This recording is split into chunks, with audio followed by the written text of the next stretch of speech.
بسم الله الرحمن الرحيم.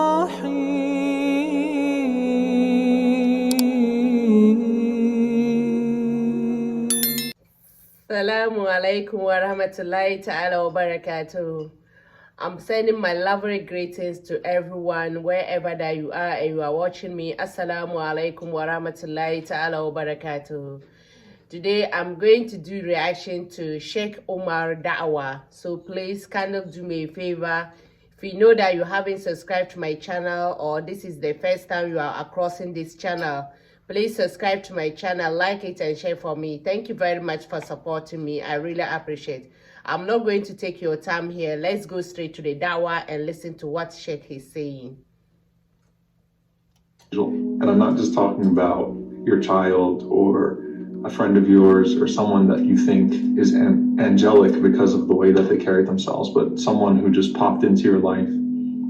You were stuck somewhere and they helped you, or someone that showed up somewhere in public and said something to you that you needed to hear in those moments, or someone that was sick or ill, or a recipient of charity and you thought, this person can't be a human being, and then they're mysterious, you don't see them before, you don't see them after, and you're left to think, wait a minute, was that an angel, right? I mean, it is possible that you might meet a shaitan, in the form of a human being, but like, have I ever actually met an angel in the form of a human being?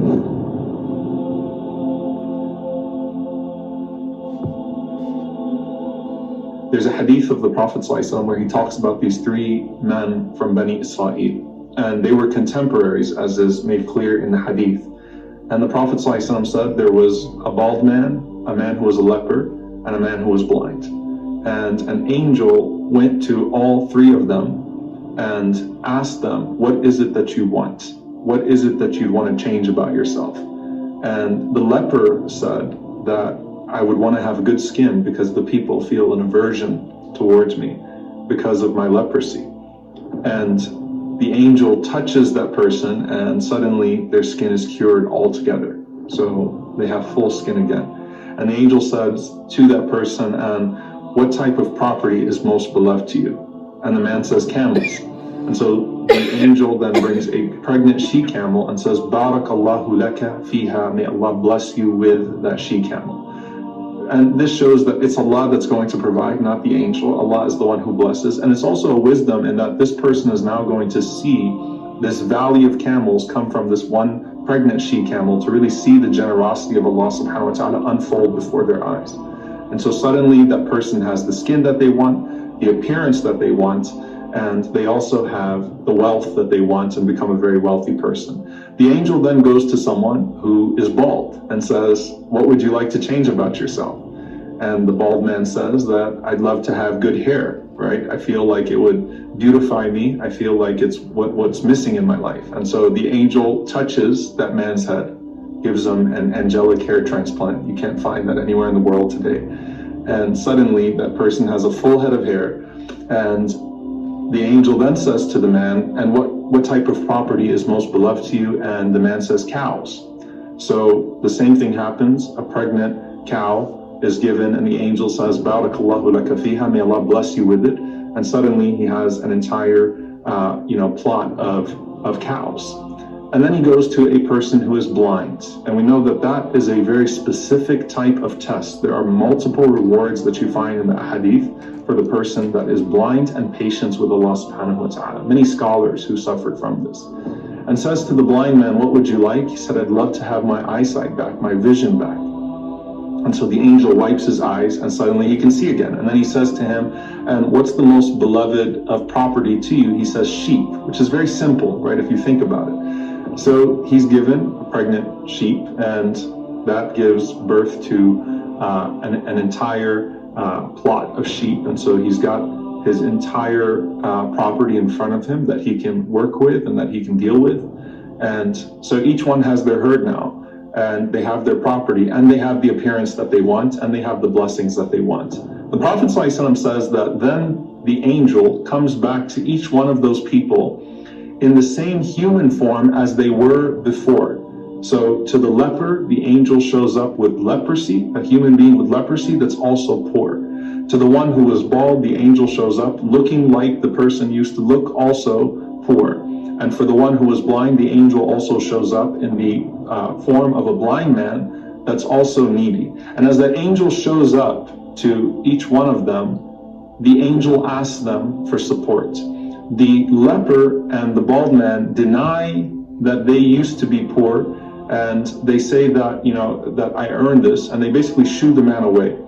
And the angel responds in the form of that man and says, aren't you the person that used to be such and such? Weren't you once in need? And that person denies that they were ever poor in the first place. And so the arrogance has overtaken them, and they've forgotten the blessing of Allah subhanahu wa ta'ala. So the angel says back to them, if you are lying, then may Allah subhanahu wa ta'ala return you to what you were before. If you're lying about who you are, and if you are not just denying the blessing that Allah has given you, but not even acknowledging that you once didn't have these things, may Allah return you to what you were. But the blind man passed the test. The Prophet ﷺ said the blind man, as soon as he saw that person in his own form that he used to be, he says to the man, who is of course an angel, go ahead and take from this property whatever you want, for I was once like you and Allah subhanahu wa ta'ala provided for me. So it's all yours. Whatever you want, go ahead and take it. And subhanAllah, the scholars say this is the one out of the three that actually had the most severe predicament, right? But look at his humility, and he says, just go ahead and take it all. I used to be like you, without even being asked. I used to be like you and Allah subhanahu wa ta'ala provided for me. So therefore, I'm providing for you whatever you want from this, because this is all the blessing of Allah subhanahu wa ta'ala. And the angel responds and says, keep your property with you. فَقَدْ رَضِيَ اللَّهُ عَنْكَ وَسَخِطَ عَلَى صَاحِبَيْكَ. Keep your property with you, because verily Allah is pleased with you and angry with your two companions. And so the two companions lost everything that they had and were restored back to their position with the dua of the angel. And that person was able not just to keep the blessing of Allah subhanahu wa ta'ala in this life, but also increased in their station in the hereafter. Now, back to us, the question is then, when I see someone that's in need, am I actually encountering an angel? And I have to be honest, subhanAllah, I remember a few times I was in a refugee camp, and I thought to myself, this can't be a human being that's in front of me. And Allah knows best, right? The reality is you're never actually going to know, right? If you've encountered an angel, that person is not going to reveal themselves and say, I'm actually an angel. But it would defeat the purpose if you were only honoring them because you thought they were an angel. That's actually the moral of the story, that you are to honor the person, the yatim, the orphan, the one that's in need, and remember your own vulnerability, and you never know who Allah subhanahu wa ta'ala actually has in front of you at that moment.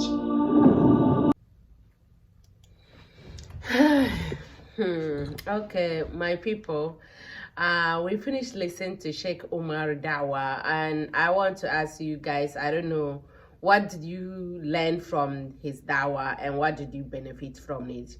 Because to me, it teaches us a lesson, telling us like poor people or people, those who need our help, we shouldn't judge them or we shouldn't sack them away. If no matter what, how much you have in your hands, you should try to do what? To help, because you never know the person that you are helping is an angel or just a human being. You don't know. And as he said, if the person is an angel, he will not tell you that, yes, I'm an angel, so do me a favor. No. He will not say that to you, or she will not say that to you. You may never know that the person is an angel. So no matter what how much you have in your hands and someone asks you for help, try your best as much as possible, how much you can do to support the person, how much you have in your hands. And you know that maybe after helping, you will not suffer. Try your best to do what? To support those people, okay? That's what I'm thinking. So I don't know what you guys also think. You can leave your comments to the comments below. Let me know what you think about the dawah, okay? I really enjoy it, but I hope you guys also enjoy it. Thank you very much for joining me to watch it to this point. Please don't forget, as I said earlier, if you watch it to this point, try your best to do what? Subscribe and like and share for me. Thank you very much for supporting me. I would love to see you in my next dawahs. Bye-bye.